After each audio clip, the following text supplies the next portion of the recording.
7월 24일 K리그와 U23 남자축구 올림픽 5경기 분석 시작하겠습니다. 첫 번째로 김포FC 대 서울 이랜드 경기 알아보겠습니다. 먼저 김포는 서서히 지치고 있는 것이 아닌가 싶은 타이밍이다. 실점의 폭 자체가 크지는 않아도 결정적인 실점이 나오는 타이밍이 후반이라는 점은 충분히 김포 입장에서는 아쉬울 수 있는 상태라고 보고 있다. 실제로 지난 시즌 김포가 6, 7월에 부진한 흐름을 타기도 했던 것이 사실인데 김포의 전술 자체가 활동량과 기동성에 기초하고 있어 이 약점은 여름에 두드러질 수밖에는 없다. 이어서 이랜드도 최근에는 수비가 후반에 급격하게 무너지고 있다. 전체적으로 집중력이 하락하기 쉬운 더운 계절이고 빌드업을 하다가 끊겨버리는 상황에서 보여주는 약점도 상당히 큰 편이다. 그래도 카즈키가 이적 이후의 어시스트로 꽤 존재감을 보여주면서 이랜드가 무력한 모습을 보여주고 있는 것은 아니었다. 최근 기록한 9골이 모두 후반에 나온 모습을 보여준 것도 주목해볼 여지는 있다. 전체적으로 김포나 이랜드나 서서히 집중력이 하락하는 시점이다. 그나마 이랜드가 후반전에 골을 넣는 기록을 이어가고 있다는 점을 보면 이랜드가 근소하게나마 유리한 상황이라고 볼 여지는 있을 것으로 보고 있기는 하지만 원정이라는 점도 감안해야 한다. 이번 경기 무승부를 추천합니다. 핸디 언어버 및 최종 조합은 고정 댓글 링크를 통해 가족방에서 확인해주세요. 두 번째로 충북 청주FC 대 충남 아산 경기 알아보겠습니다. 먼저 청주는 전체적으로 최근 수비가 정교한 전개 능력을 보여주는 팀에게는 약점을 드러내는 편이다.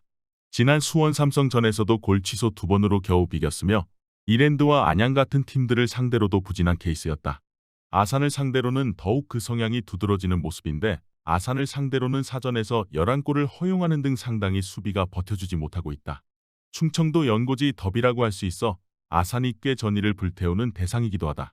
이어서 아산은 대체적으로 밀어붙이는 유형에 약했다. 최근 김포나 전남을 상대로 3골을 허용하고 패한 것도 상대가 모두 공격적으로 밀어붙이는 것을 택했기 때문이다. 다만 충북 청주는 내려앉는 경우가 잦은 편이고 지난 경기 안산이 내려앉자 상당히 공격적으로 압박 강도를 높이는 것으로 해결을 하는 등 유연한 전술 변동은 팀의 장점이다. 대체적으로 아산이 충북 청주 상대로는 득점력이나 경기력에서 전의를 상당히 불태우는 편이다. 충북 청주가 수비가 강한 팀이기는 해도 정교한 공격의 시스템이 갖추어진 팀을 상대로는 부진한 흐름을 타고 있기도 하다. 충남 아산이 근소하게 우위를 점할 것으로 보인다. 이번 경기 충남 아산 승을 추천합니다. 핸디 언어버 및 최종 조합은 고정 댓글 링크를 통해 가족방에서 확인해주세요. 경기 분석 잘 보고 오셨나요? 다음 경기 분석 보시기 전에 천교수 가족방 입장하시는 법 안내해드리도록 하겠습니다. 첫 번째로 영상 하단 댓글을 클릭해주세요. 두 번째로 링크를 클릭하신 후 세 번째로 채팅 참여하기 클릭하셔서 문의 주시고 답장 기다려주시면 됩니다. 남은 영상 유익한 정보 얻어가시길 바라며 이어서 다음 경기 분석 시작하겠습니다. 세 번째로 안산 그리너스 대 FC 안양 경기 알아보겠습니다. 먼저 안산은 이제 포백과 후방에서의 빌드업이 중요한 팀이 되었다고 볼 수 있다. 송경섭 대행도 포백 기반의 전술로 남은 시즌을 이끌겠다고 발언하는 모습을 보여주기도 했다. 다만 후방에서 나오는 실수로 선제골을 허용하거나 박스 안에서의 세밀함이 부족한 모습을 보이는 등 전력의 한계가 명확하게 보인 것은 어떻게 할 수 없었다. 지난 경기 아산이 전방 압박을 강하게 걸자 경기가 기울어버린 것도 파악하면 좋겠다. 이어서 안양은 늘 라인을 올리고 공격적인 성향을 보인다. 특히 김훈이 박스로 공을 투입하는 상황에서는 결정력이 좋은 편이라 안양은 늘 공격적인 성향을 유지하는 편이다. 특히 안양이 빌드업을 위해서 자기 진영에서 공을 쥘 상황이 많다고 볼 수 있겠는데 이 상태에서 안양이 강력하게 압박을 걸어서 상대의 실수를 유도하는 모습을 보여줄 가능성도 있다고 본다. 대체적으로 안산이 빌드업을 후방에서 시도하는 것으로 가닥을 잡을 가능성이 높다.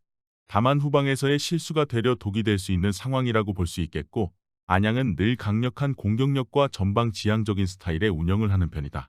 안양의 공격적인 성과가 뚜렷하게 나올 수 있을 것으로 보고 있다. 이번 경기 FC 안양 승을 추천합니다. 핸디 언어버 및 최종 조합은 고정 댓글 링크를 통해 가족방에서 확인해주세요. 네 번째로 우즈베키스탄 대 스페인 경기 알아보겠습니다. 먼저 우즈벡은 전체적으로 한 체급 위의 팀을 만나면 매우 거친 플레이를 선보이는 편이다. 다만 아시안게임 내에서는 이것이 퇴장으로 이어지면서 한국에게 1대2로 패배하는 결과가 나오는 모습이었다. 대체적으로 수적인 열세에 처하기 쉬운 쪽이라고 볼 수 있을 것이다. 일단 스페인을 상대로도 수비적으로 나오는 것을 상정해야 할 텐데 우즈베키스탄은 본인들이 주도권을 잡은 상황이 아니면 오히려 거친 플레이만 더욱 부각되는 편이다.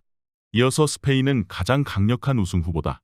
이미 라리가 3강에서의 입지가 단단한 바리오스, 쿠바르시, 페르민이 있고 와일드카드 바에나도 킥으로 박스를 타격할 수 있는 능력은 충분히 갖춘 상황이다. 일단 스페인이 웬만한 경기에서는 주도권을 가지고 갈 가능성이 높은 상태다.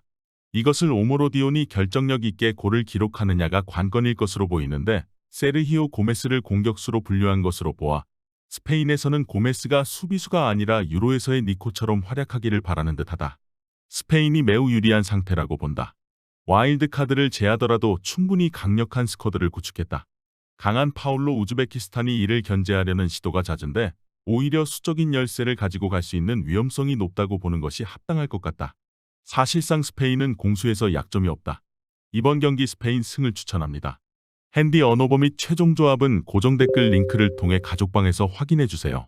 경기 분석 잘 보고 오셨나요? 다음 경기 분석 보시기 전에 천교수 가족방 입장하시는 법 안내해드리도록 하겠습니다. 첫 번째로 영상 하단 댓글을 클릭해주세요. 두 번째로 링크를 클릭하신 후 세 번째로 채팅 참여하기 클릭하셔서 문의 주시고 답장 기다려주시면 됩니다. 남은 영상 유익한 정보 얻어가시길 바라며 이어서 다음 경기 분석 시작하겠습니다. 마지막으로 아르헨티나 대 모로코 경기 알아보겠습니다.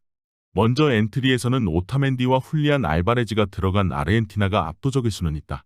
다만 마스체라노 감독의 역량이 문제다.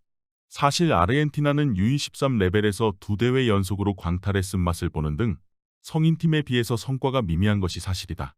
특히 마스체라노는 화려한 스쿼드를 가지고도 경기력에서 별다른 모습을 보여주지 못하는 것으로 현지에서도 지도자로서의 평판이 좋지 못한 편이다. 이미 U20 월드컵에서 8강에 진출하지도 못한 전적도 있다. 이어서 모로코는 성인 대표팀과 비슷하게 끈끈함을 1순위로 생각할 가능성이 높아 보인다.